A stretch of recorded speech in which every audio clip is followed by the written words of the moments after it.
మనుషులు నడిచే నడి బజార్ల మీద బురద నీళ్ళ నాట్లు వేసుడు మీరు ఎప్పుడైనా చూసిర్రా ఉల్లా చిత్రం అనిపిస్తుంది కదా. అవునుల్లా నేను చెప్పే ముచ్చట నిజమే. మనుషులు తిరిగే రోడ్ల మీదనే నాటేస్తున్నారు. మరి వాళ్ళు గట్ల ఎందుకు వేస్తున్నారో ఒకసారి చూడండి. వర్షాకాలం వచ్చుడుతోటి మట్టి రోడ్లలో తిరుగుడు అయితే మాశాన కష్టంగా ఉంటదుల్లా.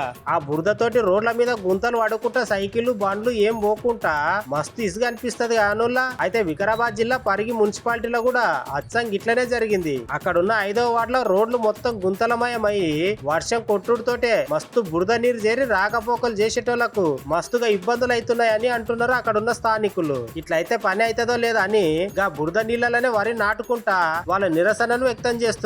వెంటనే ఈ గుంతలను పూడ్చి రోడ్డు బాగు చేయాలని ఆ కాలనీలో ఉన్న జనాలందరూ అంటున్నారు. 2 నెలల నుంచి అధ్వానమైనటువంటి పరిస్థితి ఏర్పడింది మాకు కానీ ఈ కాలనీ వాసులకు, అదేవిధంగా వెంకటేశ్వర స్వామి గుడికి వచ్చేటువంటి భక్తులకు చాలా దుర్భరమైనటువంటి పరిస్థితి ఏర్పడింది.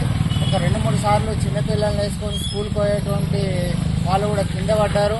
వాళ్ళని కాలనీ వాళ్ళు వచ్చి మేము లేపాల్సిన పరిస్థితి వచ్చింది. ఎన్నిసార్లు అధికారులకు నిర్ణయించుకున్నా స్పందించడం లేదు.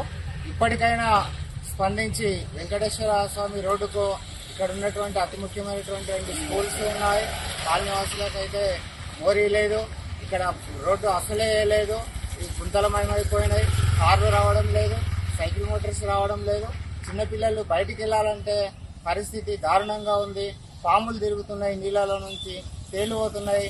ఈ పరిస్థితి అంతా పోవాలంటే ఖచ్చితంగా రోడ్డు వేయాలని చెప్పేసి కాలనీవాసులం అందరము ప్రభుత్వాన్ని మరి మున్సిపాలిటీని ప్రత్యేకంగా మేము కోరుకుంటున్నాము.